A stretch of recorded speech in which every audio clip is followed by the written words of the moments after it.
and Rochelle had a plan, honey. She would go and take these guys on shopping spree. Rochelle was like, killing who?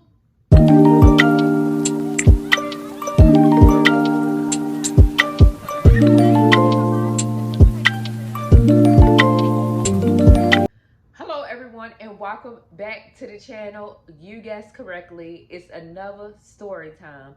So you guys, before we get started, I would like you to subscribe to this YouTube channel, like, comment, share these videos, because I'm trying to reach my goal by the end of December, you guys. But today's story time is off the episode for my man, and let's just hop right into it. So today's episode is about a girl named Tiffany, and Tiffany was spoiled rotten. I mean, to the core. I mean, like, her mother did anything and everything she could to prove to Tiffany that she loved her. Now, Tiffany and her mother stayed with Tiffany's mother's grandmother, and we're gonna call Tiffany's mother Rochelle. So Rochelle was still hot in her twat. Rochelle would leave Tiffany with her mother every chance she get. I mean, she would run behind men and everything. So practically it was like Rochelle's mother was taking care of Tiffany.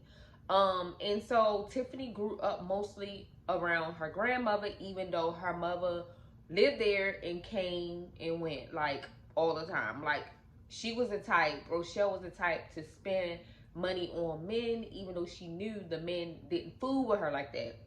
So Tiffany is now about the age of 17, 18, and now Tiffany is able to, like, you know, shift around.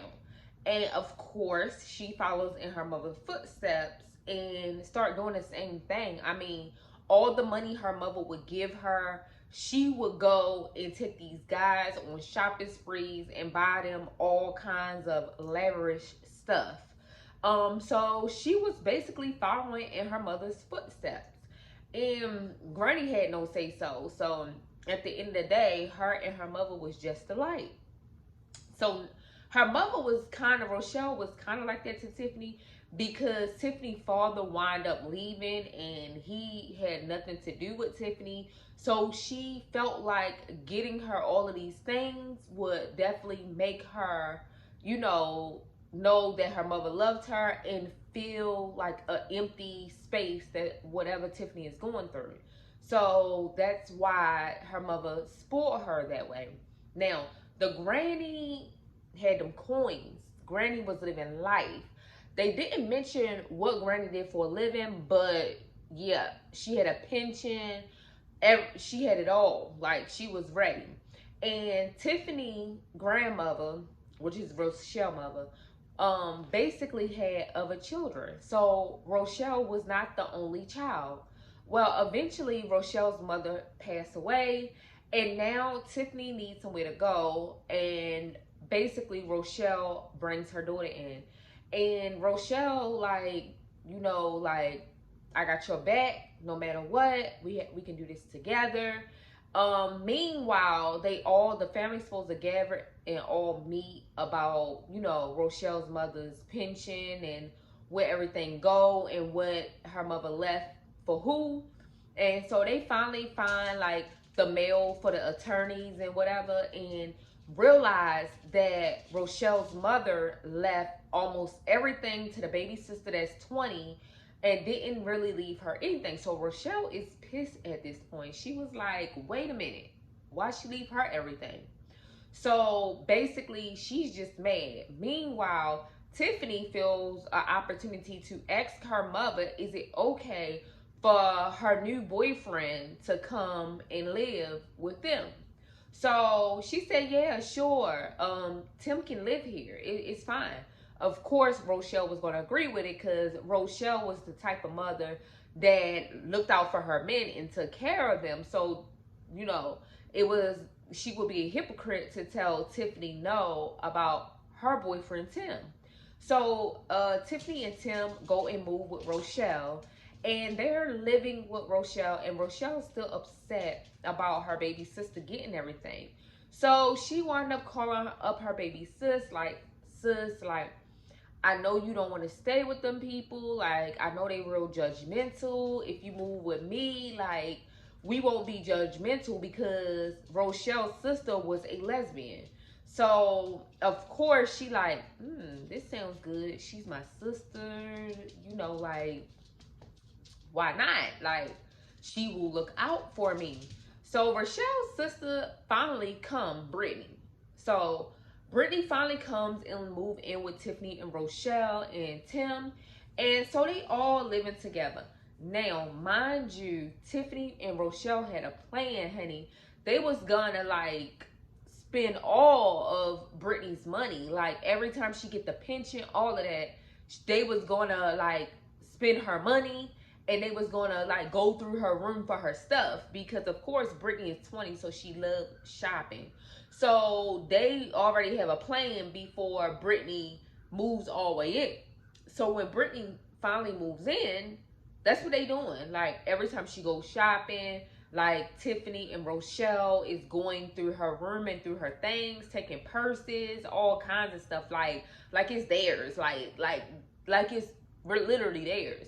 So she's not really saying anything because her living situation is better than what it was where she was. So she wasn't really saying anything. So eventually they just start getting carried away. And mind you, the pension's supposed to come every month. It was like $1,200 a month on top of all the other stuff that the mother left the younger sister. So she was rolling in dough, like literally rolling in her mother's dough.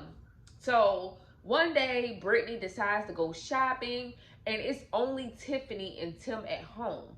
So Brittany goes shopping, comes home like exhausted, honey, from a long day of shopping, honey. She felt like she went onto somebody's job and ain't been on nobody's job. I mean, she been on somebody's job spending money, but she wasn't working. So she was exhausted and tired. And when she came through the door, Tiffany and them saw her with all of these bags and everything. So, they envied her. And they noticed that she was about to go to her room. So they just start playing the music and the TV and stuff all loud, just extra. So Brittany shuts the door, was like, ugh. She goes in the room, looks, and noticed that her stuff been ran through again. At this point, she's fed up because they're getting carried away and she haven't really been saying anything. But like, only person that Brittany really said anything to was her other sister that she called and was telling them like, every time I go shopping, they go through my stuff. Like, this is getting to be extra. Like, they're doing too much. So the only person really knew was the other sister, because Brittany would confide into her, like tell her like her issues there. So at this point, Brittany sees that they went through stuff, and she storms out the room and goes, like, why y'all keep going through my stuff? I'm tired of y'all going through my stuff. Just leave my stuff alone.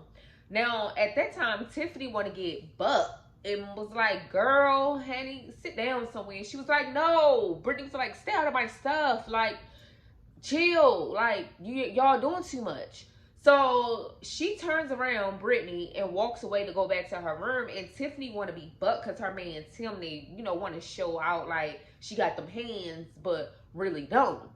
And so she follows Brittany to the room, and her and Brittany just going back and forth. And at this point, they close to each other's face, arguing back and forth. So they argue, and to the point where now blows are being thrown by Tiffany and Brittany. So now here comes Tim wanting to save the day for his woman. And he was like, girl, you want to act like a man? Like, chill out if I fuck you up. Like, stop talking to my woman like that. And Brittany was like, this ain't between me and you. So Brittany started calling him broke, telling him he a bum, like basically telling him what he needs to hear, because he is, like, actually, because he's living off Tiffany and her mother, Rochelle. So she's like calling him out, baby, and he gets heated. So her and Brittany now like not fighting no more because now Tim want a piece of Brittany. So Tim gets up in her face, start arguing, and then Tim grabs a hammer and hit Brittany in the head with it.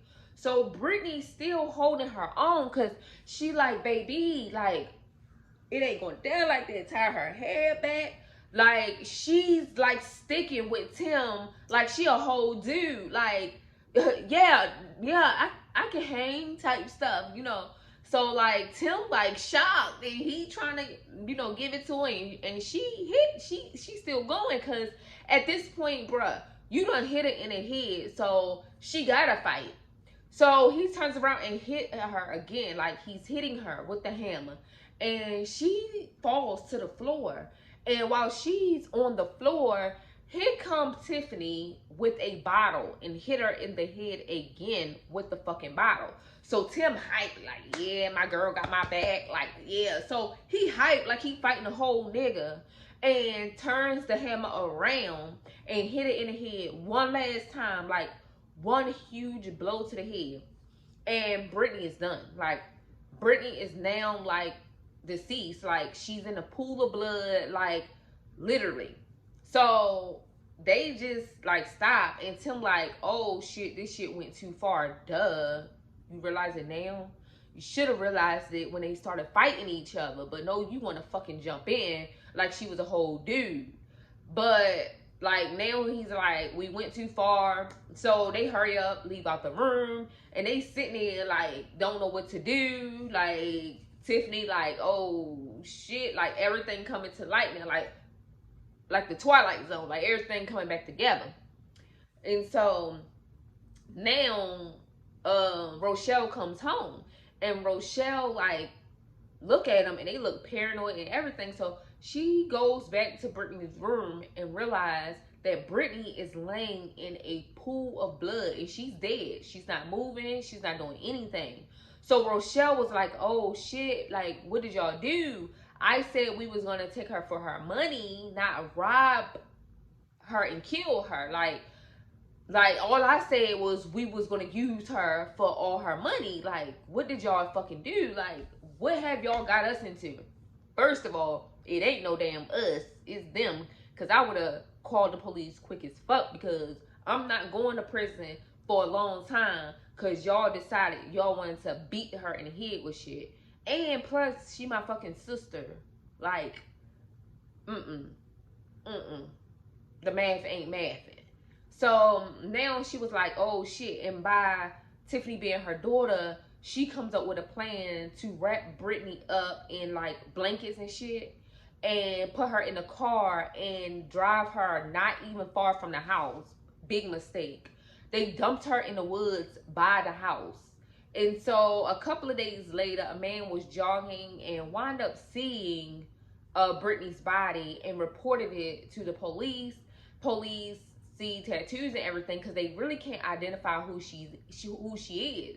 So they take pictures of tattoos and everything, post her on the news, and a family member reached out and was like, yeah, this is Brittany, my family member Brittany, and like she was living with, you know, a family member. Like her mother died, she wound up living with the family member, like just giving them all the details. At this time, they're asking Tiffany and Rochelle what happened, but they are in two separate rooms, like I said. So first they goes to Rochelle and ask her, like, do you know who could have done this? Like, did she have any enemies? And Rochelle boo-hoo crying like, no, I can't believe this happened to my sister. Like, she was just so sweet and kind-hearted. Like, just like boo-hoo crying like she in somebody's movie. So they go over to Tiffany and they like, yeah, do you know what could have happened to your aunt? Like, did she have any enemies? Like, can you tell us anything? And Tiffany doing the same thing as Rochelle, like crying like she don't know what the fuck happened to her auntie. So she was like, no, I just don't know. So finally detectives go back into Rochelle's room and was like, is it okay if we like go check Brittany's room? Maybe we can find something in there, find out like who the last person she was in contact with. And Rochelle agrees, but then she goes to say, I just want y'all to know that we had changed out Brittany's carpet or whatever. Like, we have did her carpet over, so she has brand new carpet. The detective was like, we didn't even ask all that. But again, they was like, this our opportunity. So they wound up start asking Rochelle more questions. They was literally picking her. And finally, she was like, I did it. I did it. I did it all. Like, I hit her in the head. Like, I killed her. I did it. I got rid of her body. So they was like, okay, stand up. So she stood up. They put the handcuffs on her and put them behind her back. But the detective wasn't sold. He felt like it was more to the story. So he goes into Tiffany's room and says, okay, you can go scot-free. Like, your mother confessed. And Tiffany like, confessed to what? And they was like, she confessed to murdering your auntie. You can go home. And this fucking devil of a child goes, oh, okay.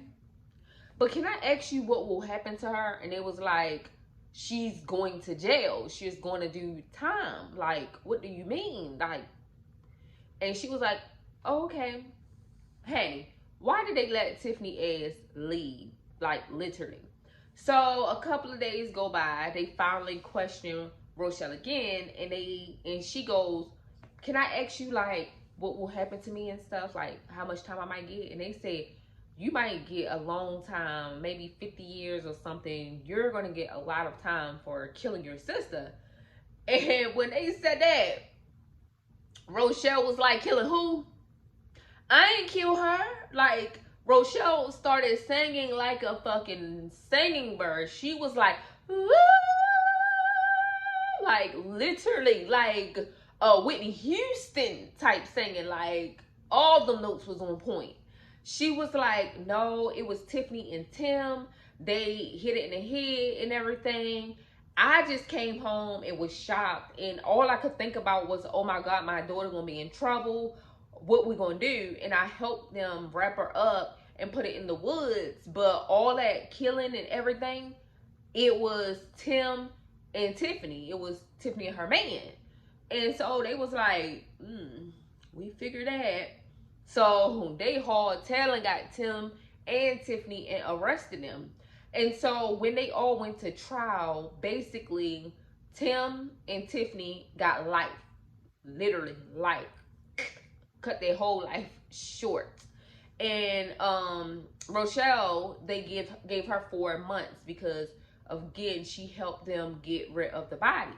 So of course they gave her 4 months, but it was shocking because I felt like she should have like gotten more, because first of all, she envied her sister for getting that money, and she decided to allow her sister to move with her so they can con her out of the pension and the money every month. Like, so I felt like that, like, envy and stuff just brung more hatred with Tiffany not liking her auntie too and trying to get over on her too.